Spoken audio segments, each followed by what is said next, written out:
Hello guys, welcome back to my channel Ayesha's family ব্লগে। জানাই তোমাদেরকে আরও একবার ওয়েলকাম। ছুটির দিনগুলিতে ঘুরতে কার না ভালো লাগে, আমার তো ভীষণই ভালো লাগে। তাই দেখো না, ছুটির দিন পেলেই আমি যেন বেরিয়ে পড়ি ঘুরতে যাওয়ার উদ্দেশ্যে। সাথে রয়েছে আমার ছেলে, আমার হাজব্যান্ড আর পুরো ফ্যামিলি নিয়ে আমি বেরিয়ে পড়েছি ঘুরতে। তো আজকের গন্তব্যস্থল হচ্ছে আমাদের নর্থ বেঙ্গলের একটি ছোট্ট গ্রাম মানাবাড়িতে। তো চলো সেখানে যেতে যেতে তোমাদের সঙ্গে কথা হচ্ছে। ভিডিওটি স্কিপ না করে কিন্তু শেষ পর্যন্ত দেখতে থাকো। আশা করছি তোমাদের সবার খুবই ভালো লাগবে। আর এই হচ্ছে দেখো আমার শহর আলিপুরদুয়ার। আলিপুরদুয়ার থেকে মানাবাড়ির ডিস্টেন্স কিন্তু মাত্র 137 কিলোমিটার, মানে আমাদের যেতে মোটামুটি ওই 3.5 ঘন্টার মতনই লেগেছিল। এটা হচ্ছে আলিপুরদুয়ারের চৌপতি। তো চৌপতির থেকে আমরা প্রায় জংশনের দিকে চলে এসেছি। তারপর দেখো আমরা এখন হাই রোডের দিকে উঠছি। আর দেখো আমার এই পুচকু সোনা, আমার পুকু সোনা, ও আমাদের সঙ্গে যাচ্ছে। ও কিন্তু এই ফার্স্ট টাইম না আমাদের সঙ্গে ট্রাভেল করছে। তারপর দেখো যেতে যেতে আমাদের এই নর্থ বেঙ্গলের একটু হাই রোডে উঠলেই কিন্তু এদের দেখা মিলবেই মিলবে। তো দেখো এদেরকে আমরা বিস্কিট দিচ্ছিলাম, তো ওরা খুবই এনজয় করছিল। আর সেটা দেখে ওরা খেতে পেরে আমাদেরও খুব ভালো লাগছিল, আমরাও খুব এনজয় করছিলাম। তো এরপর দেখো আমার জামাইবাবু নিচে এসে নিচে আর কি দিচ্ছে। তো দেখো ওরা কীরকমভাবে করছে, কীরকম কাড়াকাড়ির মতো করছে। আর ওপাশ থেকে দেখো আরও কিছুজন আসছিল। তো ভীষণই ভালো লাগে এদেরকে দেখলে, এইসব সাইডে আসলে। আমাদের নর্থ বেঙ্গলে থাকার মজাই কিন্তু এটা, যে একটুখানি হাই রোডের দিকে আসলেই, জঙ্গলের দিকে আসলেই কিন্তু এদের দেখা মিলবেই মিলবে।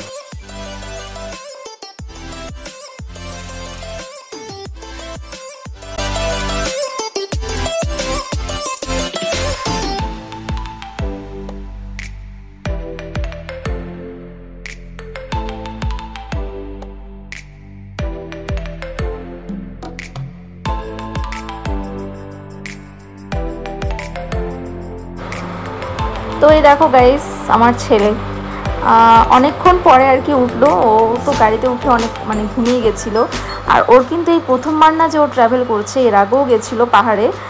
যখন ওর 6 মাস ছিল সেই সময় ও ট্রাভেল করেছে। আমরা তো খুবই ভয় পাচ্ছিলাম, বাট ও খুব সুন্দরভাবে গাড়িতে বসে যেতে পেরেছে, কোনো প্রবলেম হয়নি। ও খুব সুন্দরভাবে গেছে, হাসি মুখে আবার বাড়িতে চলে এসেছে।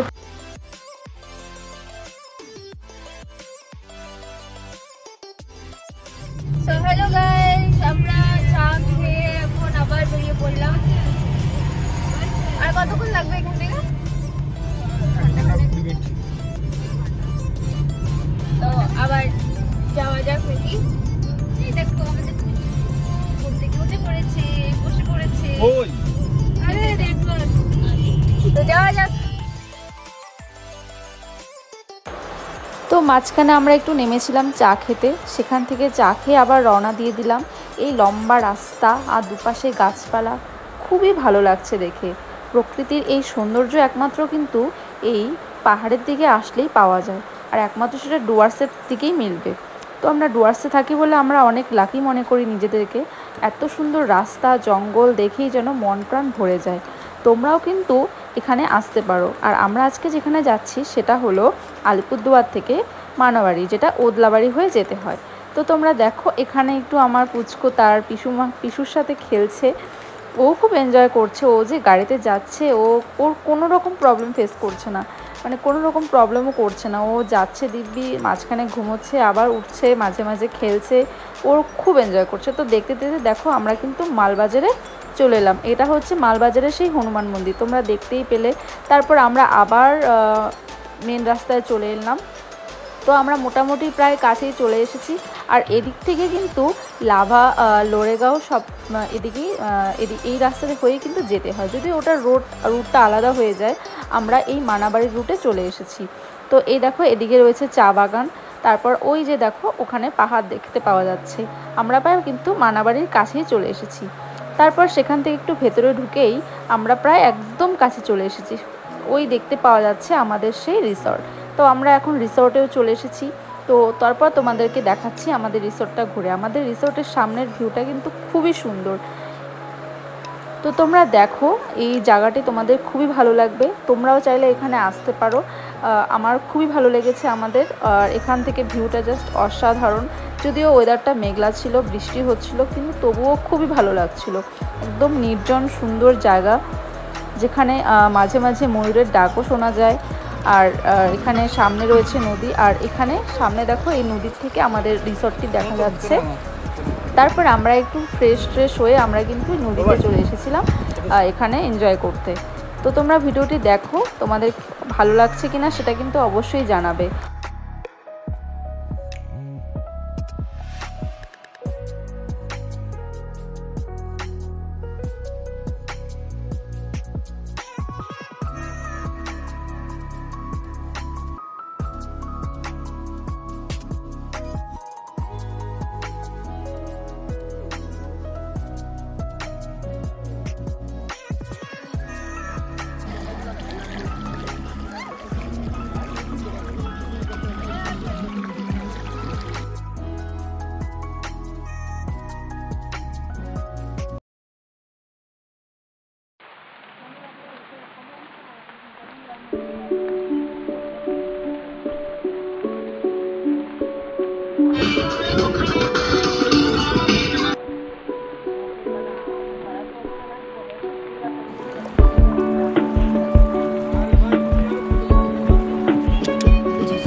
বাবা ও বাবা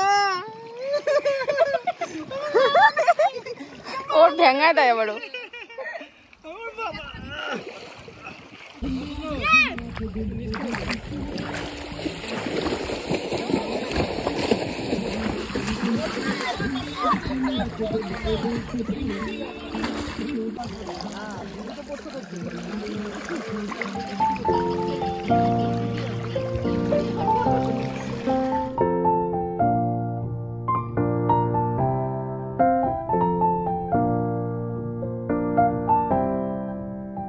এরপর কিন্তু নদী থেকে উঠে আমরা কিন্তু ফ্রেশ হয়ে খাওয়া দাওয়াটা সেরে নিয়েছিলাম, কিন্তু সেখানকার খাওয়া দাওয়ার ভিডিওটি আমার ফোনে ক্যাপচার করা হয়নি। তারপর আমরা বিকেলের দিকে একটু ঘুরতে বেরিয়েছিলাম, এটা হলো তুরিবাড়ি। আর এখানেও কিন্তু অনেক ধরনের রিসর্ট রয়েছে, তোমরা চাইলে এখানে এসেও থাকতে পারো। এখানেও সুন্দর সুন্দর রিসর্ট হয়েছে, তোমরা ইউটিউবে সার্চ করলেই দেখতে পারবে তুরিবাড়ি রিসর্ট। তো আজকের মতো ভিডিওটি আমরা এখানে শেষ করব। যদি তোমাদের একটুকু ভালো লেগে থাকে তাহলে কিন্তু অবশ্যই লাইক, কমেন্টস আর সাবস্ক্রাইব করে দিও। সো আজকের মতো টাটা, বাই।